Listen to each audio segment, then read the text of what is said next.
Okay, so here we are. I am talking to Andy Rieger of Rieger Whiskey Company. What's the formal name? J Rieger Co. J Rieger Co. Whiskey is only a product that we make. That's right, because you make multiple products. But you know why I'm saying that is because you had an amazing billboard on the side of your restaurant downtown, and that's what drew my attention to you.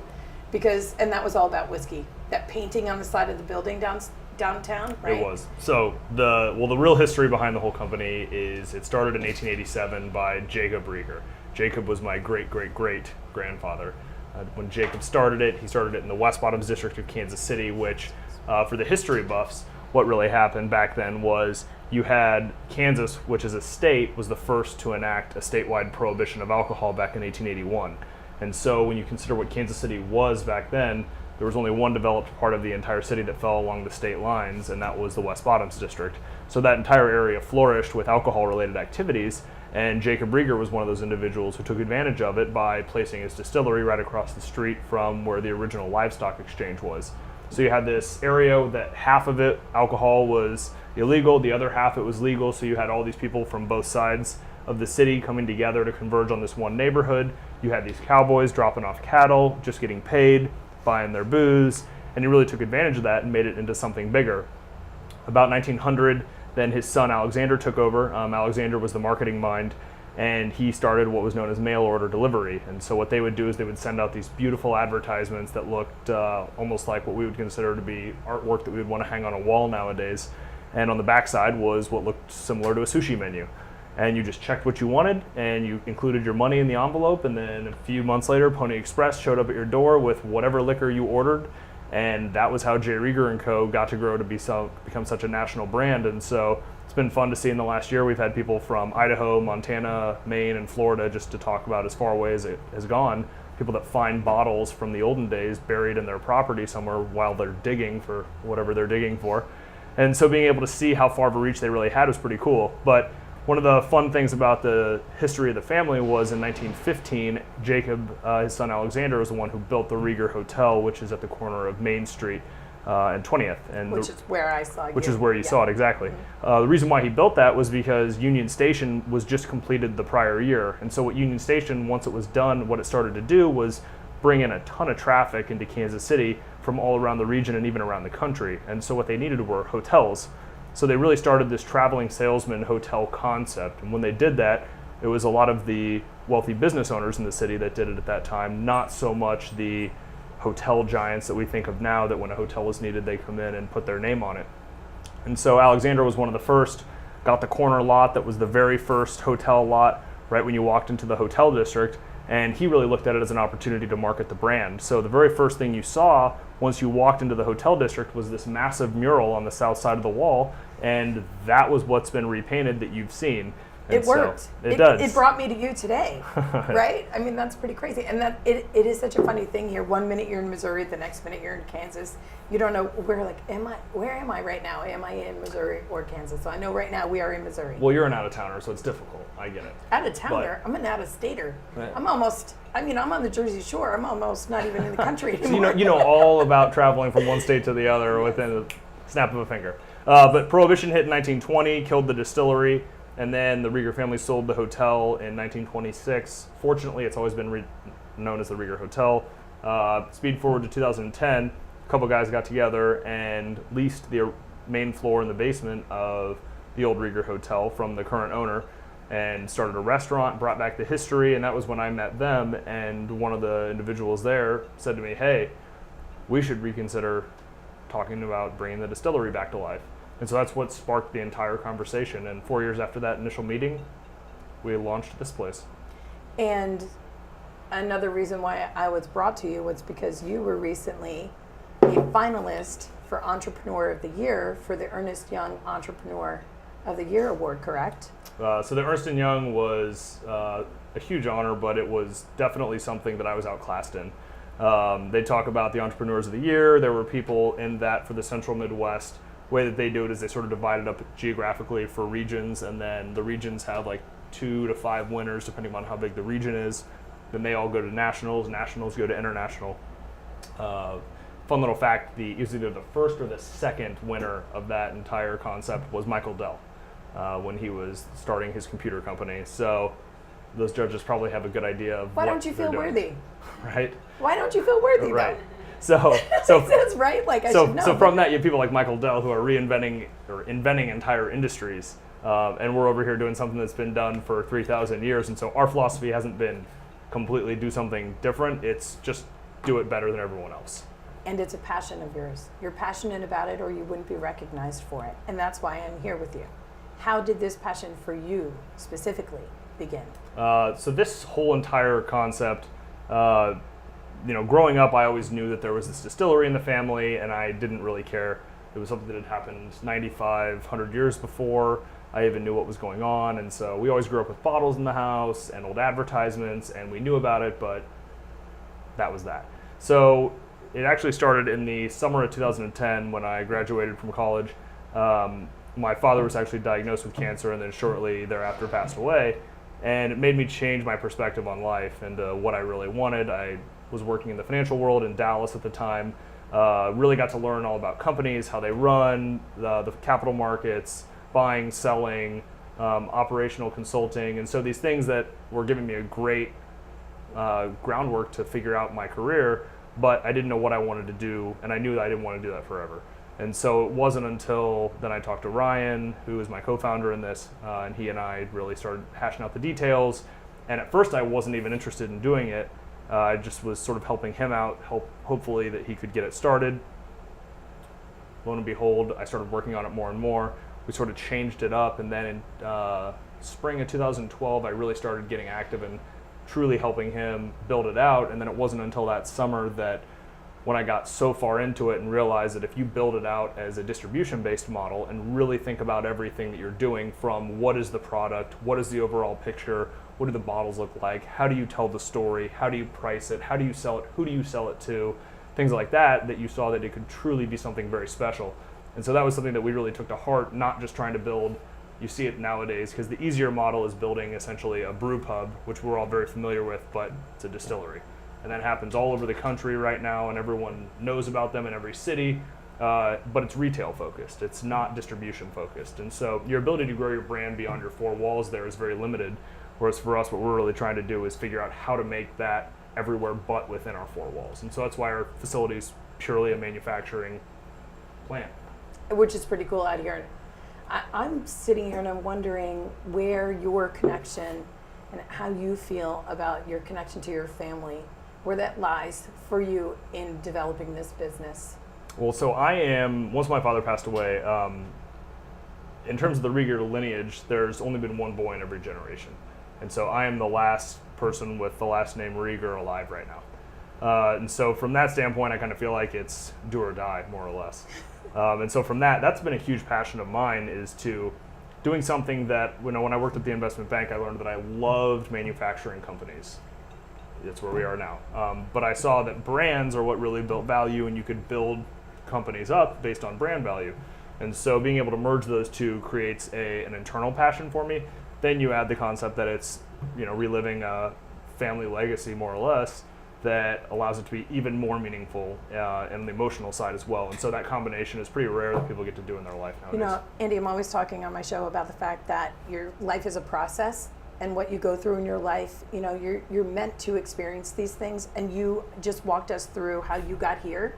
And all of these things just seem to be converging on this moment for you. Even the fact that you're the last Rieger male right now. Like, I feel like this is such a moment for you, and it's going to be amazing. I just want to tell you that. Well, thanks. So I don't know how much more you want to know, but I want to know. I want to know for my audience who wants to get involved in a new business or get out and do something that they're passionate about. I want to know what kind of challenges you've faced that you've had to overcome. So for us, one of the biggest things that we did here was we didn't try to reinvent the wheel. We tried to improve the wheel. Mm-hmm. And so from that, what I really mean is, I wasn't interested in trying to figure it out on my own. I'm a big believer in bringing in the right operating partners initially to be able to set the ship going straight, as opposed to trying to figure it out for yourself.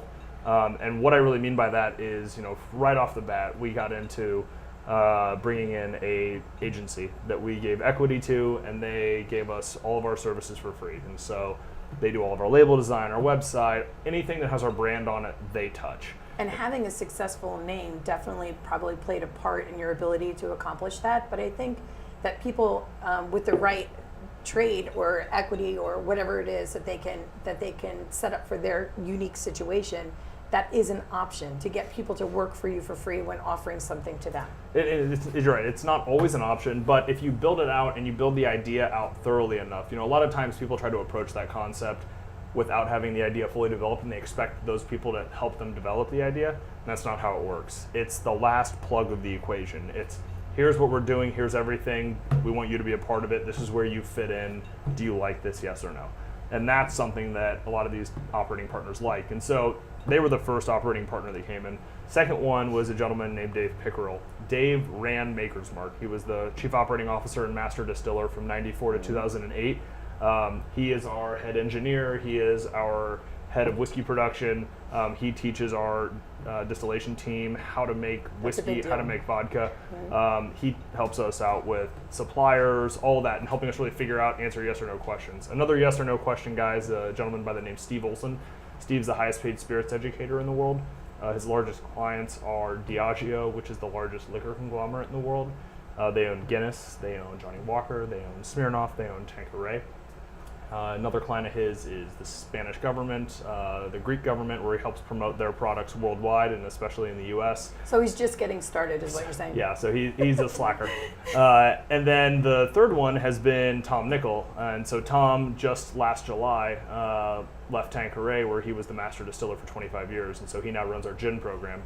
And so having those three guys together under one roof has been pretty special for us. They've only been together twice now, and then they're all coming together for a third time this August, where they'll all be in town. And so being able to have those where you can truly ask yes or no questions and get the right answer immediately avoids what most small distilleries have to learn over 2 to 3 years. And so the ability to be able to quickly ramp up the business plan by having those gentlemen on board, and also having, and we have a great production team. So they're able to execute. I run the business, which is not something that a lot of small distilleries have nowadays. And then Ryan helps run the entire retail marketing effort. And so from that standpoint, being able to have all three facets is pretty rare for a company our size or our age, better say. So what do you think then that you've learned about yourself through all of this? I have learned that sleep doesn't matter. That's probably the best thing that I've learned. I've learned to be very good at, I can wake up at 5 a.m. 4 days in a row, but that fifth day doesn't happen that way. And that fifth day was this morning. And so this morning I had my alarm set for 5 a.m. and I was out of bed at 7:30. And as it's one of those where I was like, I feel terrible about myself, but I work it out. You need it. You have to take care of yourself. I know. You need it every now and then. So, okay, I always tell my audience, envision something for yourself, explore what it would take, and then execute that first step to get going. What advice do you have for them on that front? What advice do I have for executing the first step? The first time that we officially said, and I'll never forget where I was working for the investment bank. We built out this entire company while I was working another job. And I was in the Indianapolis airport working, I just left a client, and I called Ryan, who is my co-founder in this, and I said, are we going to make this equipment purchase? Because if we are, this is a $100,000 purchase, and this means there's no turning back. It's when you make that executive decision to hit the green button and go. It was. And there's no turning back. There's none. I know the feeling. And I just said, are we doing it, yes or no? Because if we do, I need your full attention, because there's no way this is not happening, and we're doing it. Right. And he goes, I think we do it. I hung up the phone, called the supplier and said, all right, we'll do it. I'll call my bank right now. Called the bank, and I said, wire them the money. And that was it. But it took that, because we had talked about it for so long. That was in the summer of 2013. And so we had been very serious about business planning for about 18 months before that, but had been talking about it for 30 months prior to that. And so from there, it just really took that, once you can only talk about something so often, it's sort of something that I translate to everyday business decisions of, there are people in the world that talk about doing things, and there are people that do things. And sometimes even if you do things that aren't fully thought out, it's a lot of times better than the people that don't ever pull triggers, because people take you more seriously. They know when you say you're going to do something, you're going to do something. And that's something that's so important today in the business world.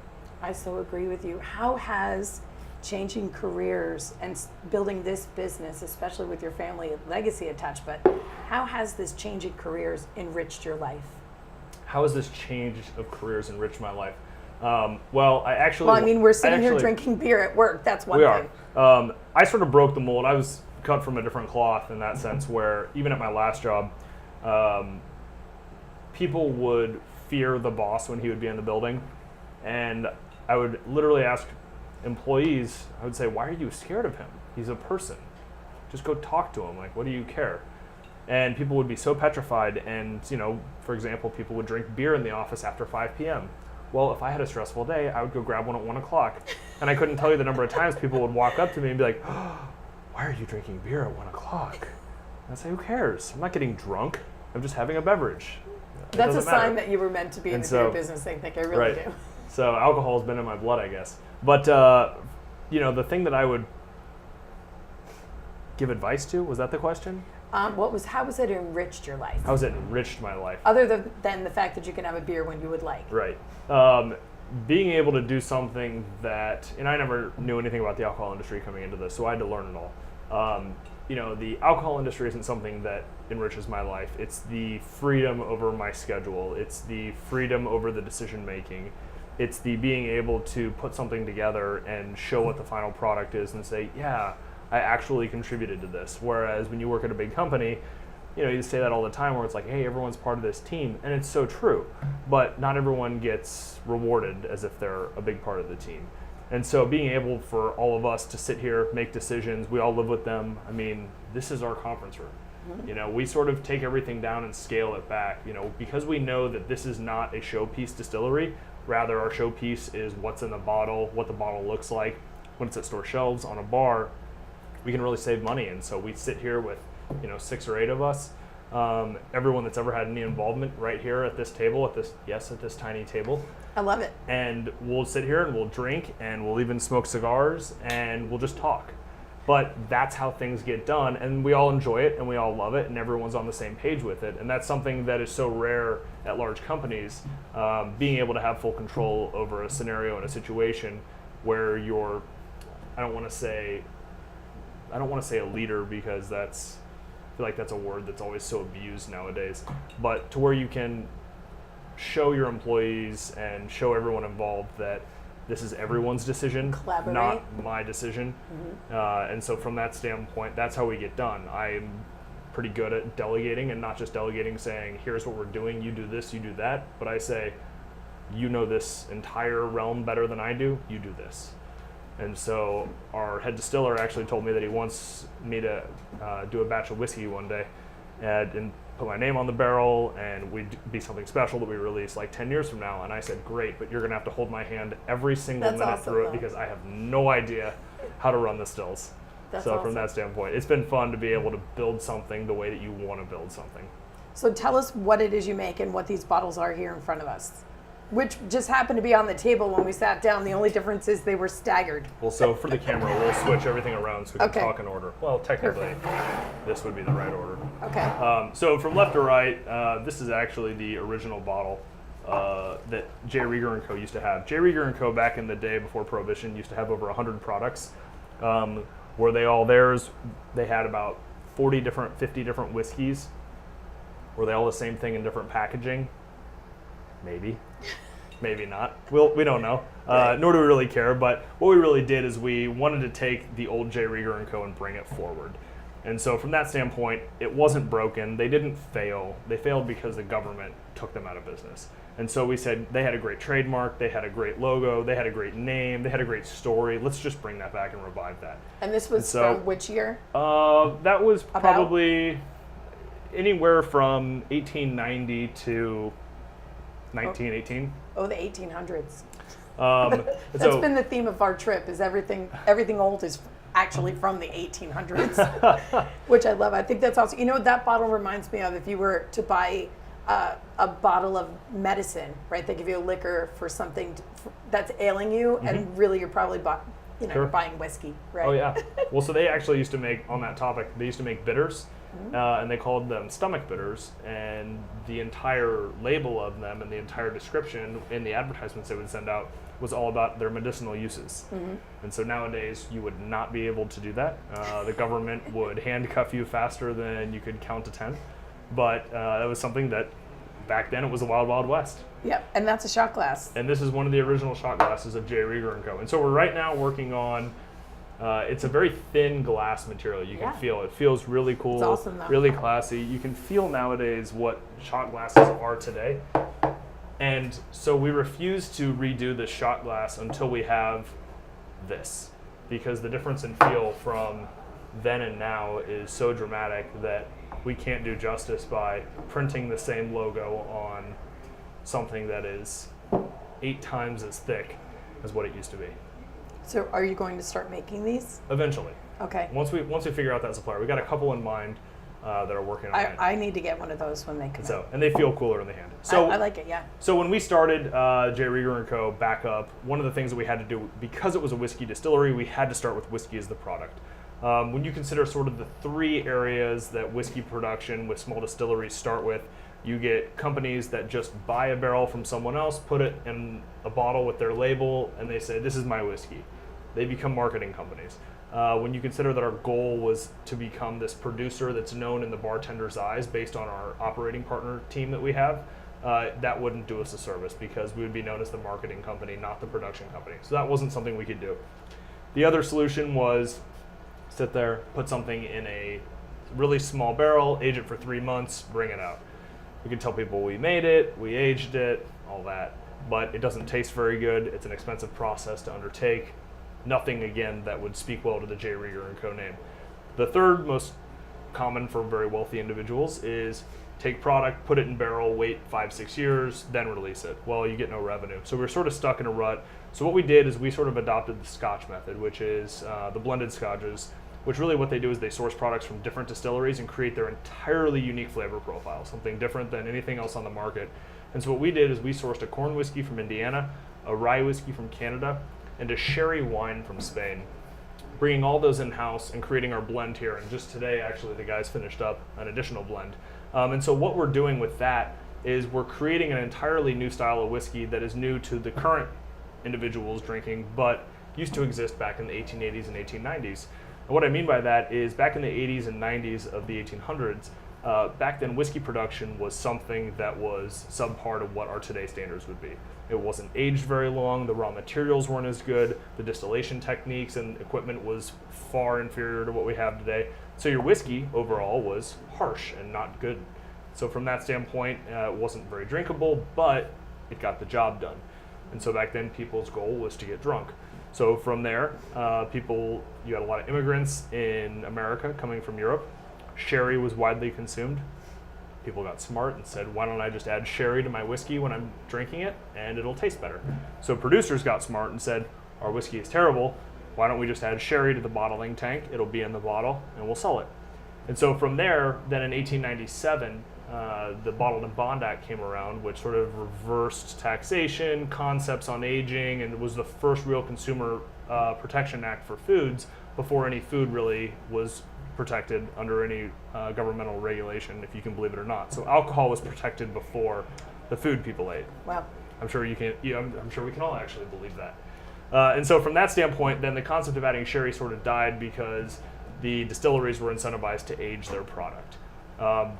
So for us in bringing this old company back, what we were able to do in bringing that old style back was do something that was historically accurate to the time J Rieger & Co. was founded, but also was our own marching path. And so we sort of beat to our own drum, and we didn't want to do something that was so standard with the rest of the industry, but something that really helped us stand out. And so from there, creating this new style of whiskey, really it only classified as the name whiskey under the government's regulations. So we said, okay, so since Jack Daniel's created this style, which is called Tennessee, and it's a Tennessee whiskey, and it's a bourbon that goes through charcoal. And so then it's a Tennessee style whiskey in your eyes. And in Canada, whiskey that comes out of Canada that's blended with neutral spirit is called Canadian whiskey. And in Scotland, whiskey that comes out of there that's done with malted barley, and it comes out of Scotland from second use barrels, it's called Scotch. We said, so for us, because no one else has this style of whiskey, could this be called a Kansas City style whiskey? And they said, sure, that's fine. And they were, for the most part, most interested in tax collection. And so they said, as long as you're paying your taxes, that sounds awesome to us. So that's where the name Kansas City whiskey really comes from. So bringing back this old style of whiskey forward is referenced as a Kansas City styled whiskey. And so we actually use whiskeys ranging between 4 and 11 years old and a sherry wine that's 15 years old. And so we blend all those together to create a naturally sweeter whiskey, nothing that tastes like sugar has been added, but something that definitely softens the note so that the entire I'm excited to try that because, no, I am, because you know what, we've actually had a big conversation about whiskey during this trip because some of us really like whiskey, and you know, now they have like the maple, the honey, the cinnamon, black cherry, different, and we've been sampling those. So that's why I don't know if I've ever Those had. are all going to be artificially flavored. Exactly, which is, I'm learning from what you're telling me. And so for you to say that you had sherry, I find that really interesting. So, okay, is that this bottle here? That's this one right here. And so what we've done here is, one of the fun facts about J Rieger Co. is the trademark J Rieger Co., which Jacob Rieger took in 1887. Alexander Rieger, his son, is the one who ran the distillery in its later years. Let it expire in 1922. We actually own that exact same trademark. And so we just bought it from the government. It had sat empty since 1922. And it said when we bought it, previous owner was Alexander Rieger. And so it was pretty cool to be able to continue it forward with what we're doing. And same thing with... And you guys have the same initials. We do, actually. I never thought about that, but we do. That was funny, because that's the first thing I thought. Well, the Rieger name has never been... So there was Isaac, Jacob, Alexander, Nathan, James, Tom, Andrew. And so no name has ever been repeated. And so my wife was one day telling me, she goes, so should we name our kid Jacob or Jake or something like that? And I was like, no. You got to keep that. We can't repeat names. It's bad luck. Mm-hmm. Exactly. Cool. So from there, we also have a lot of characteristics that, like the shield that you see, which is on this shot glass. Exactly. And so from our website, we have a lot of old bottles on there that have been photographed. The shield in the middle was what used to be on the label. The words extra fine appear. And then the original slogan of the old distillery, which appears on all of our products, oh so good. That was exactly what was on all of the old products back in the day. I saw that on the wall. And so on the building. Yep, exactly. And so from there, it's something that we felt was so cool and fun that we had to make sure we always represented it as being part of the original and current story. And I was an English teacher for 12 years, so it caught my eye because I actually wondered to myself, why don't they have the H on that? Because it's literally just the letter O. And O apostrophe. Yeah, so O apostrophe. But that's what drew my eye to it at first when I noticed it. It's like in baby blue or a baby blue bin, or it's in baby blue, something like that. And so I thought to myself, that has to be old school, you know? Like, and it just, I get it. It's cool. They were better at marketing back then than we are now. But there were also less rules, and so they could do whatever they wanted. Yeah, which a lot more personality came through, you know? And there was a lot of personality in that, so that was neat. Absolutely. To finish out this product, though, so the whole goal was, obviously, you can see the shoulder of it looks very similar to what it used to look like. Really just... The whole concept behind it was the same thing that we say with when you look at an old Budweiser can. If you were to Google search the first Budweiser can ever made available to the public, and you look at it for a half second, and then you take your eyes away, you'll immediately say that's Budweiser. If you compare that can to what Budweiser releases now as their main cans, they look nothing alike. But the iconography on it is just similar enough that you understand the translation. Right. And so from there, that's exactly what we were going for with this product. The inside of it, on the inside of the back label, all of our products have imagery on the inside. And so on the inside of the back, you have Jacob Rieger, his portrait.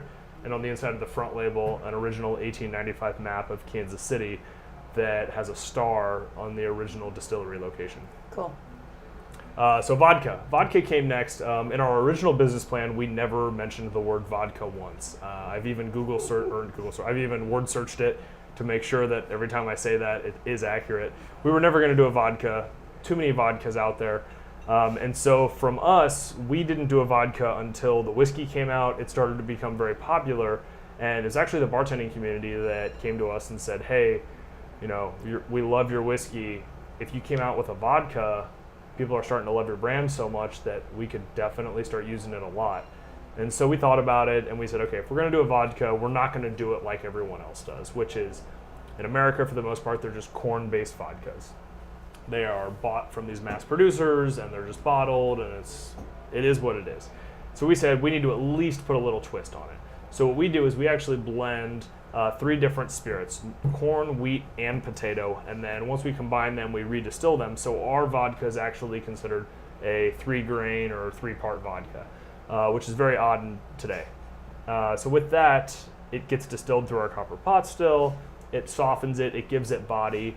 And from there, the best compliment that we receive on our vodka is it's the whiskey drinker's vodka, which basically means that it has a body, it has some flavor to it, as opposed to, whereas a lot of people think the flavor of vodka should be something that's astringent or described by words better, it should taste like alcohol, something that you say, oof, that's vodka for sure. So ours actually has a little bit of that flavor in it that's naturally was what vodka used to be. And so from there, that's what we've done with this product. This product, bottled, is a representation of Union Station. And so from it, you can see that there's the clock on the front, which is what hangs if you, while you're in town. Make sure that you stop by Union Station, because it's by far one of the prettiest buildings you'll ever walk in. We were on our way there when I called you. Well, make sure that you guys stop in, because you'll say nothing but wow while you're there.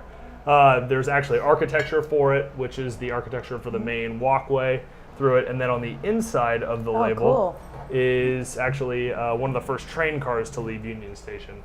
And so with one of the first train cars to leave Union Station, J Rieger has actually been imposed in that train car by our agency, so that he looks like he's one of the passengers riding along.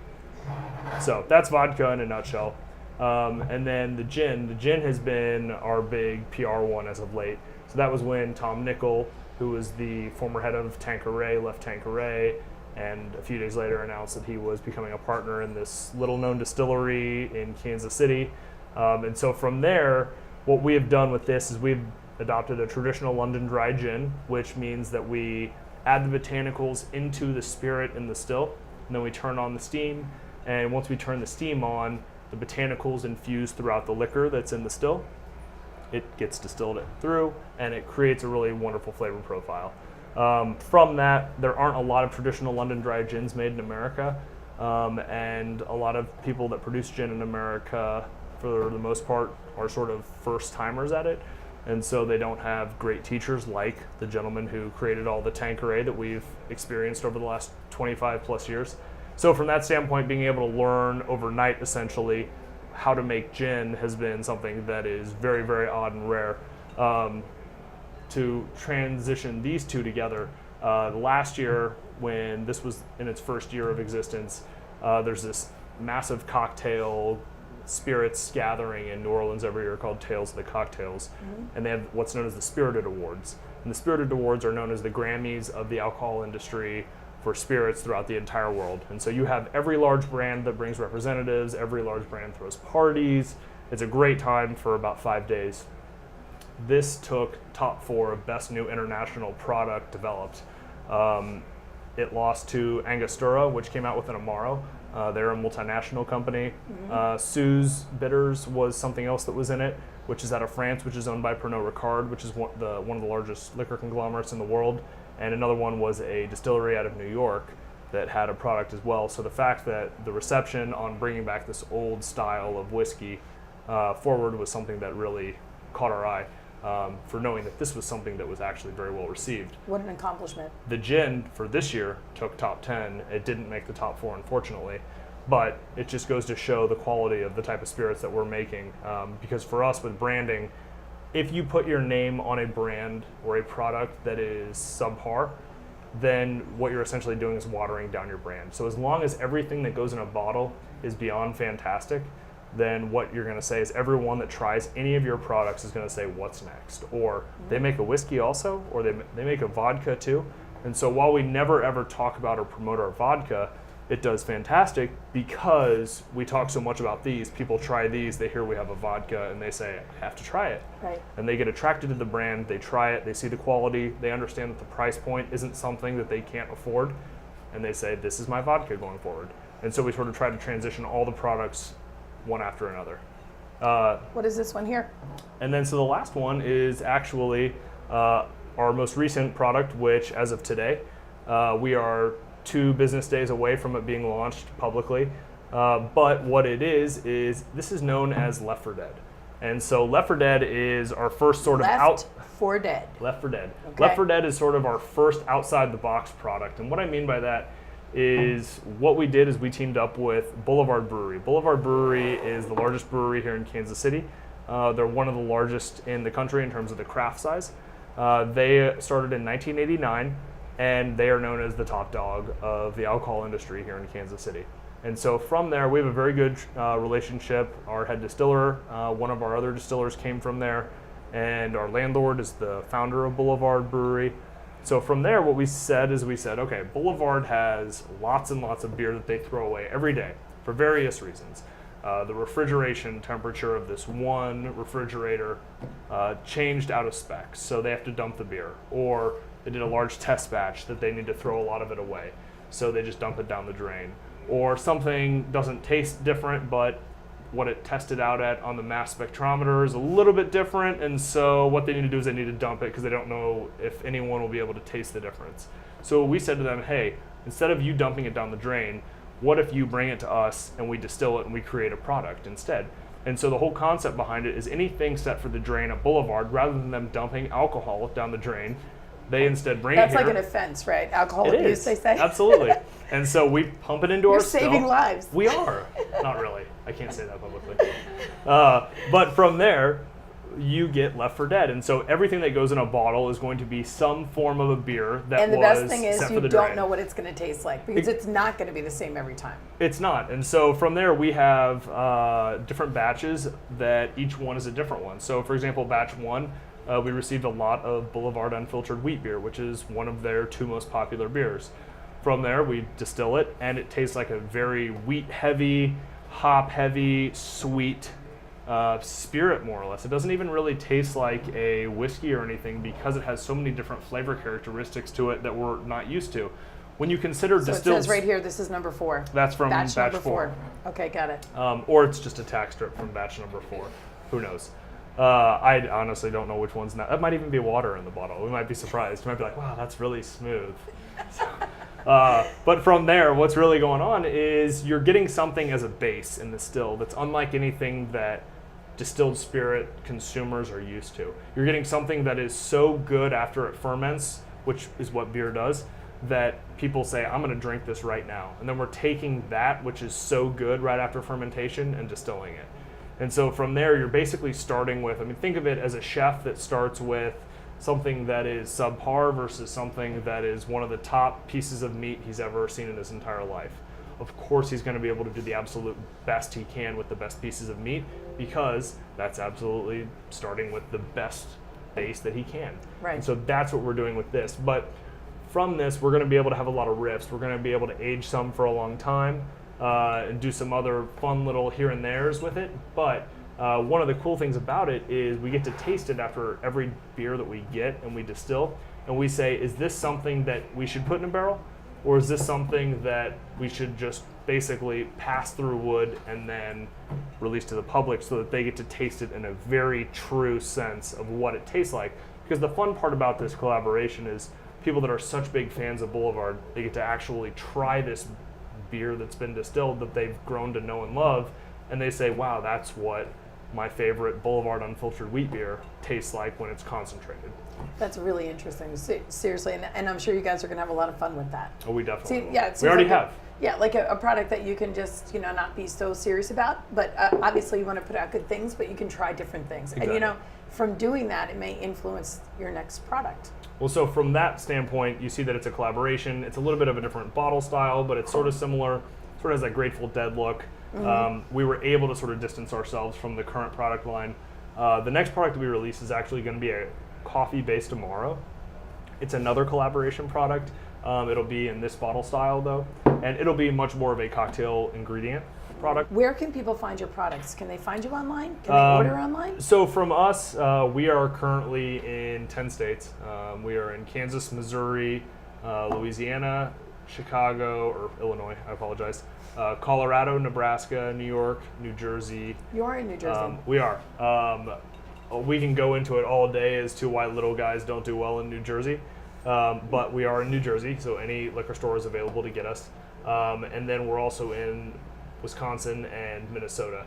And so from that standpoint, you can find us in any of those states, or if your liquor store or restaurant that you like to go to says, oh, I can't get that, they're liars. Forgive me. A lot of people like to take the easy road out and say, nope, we can't get that. But the other side of that is if you also want to order it online, there's several liquor stores that ship. I don't like to mention any of them by name, but you can search Purchase Rieger online and you'll be able to find some that ship. But every state is different with regulations and legislation, so you can't always receive in different states. So it's just sort of a state-by-state basis. Right. Andy Rieger, thank you so much for giving us this lesson today. This was awesome. I loved it. I learned a lot. Once we turn the camera off, we'll drink. Okay. And I talk to you, and I talk to you, and I talk to you, and I talk to you, and we love, and we hate, and we demonstrate, we try to relate. This is for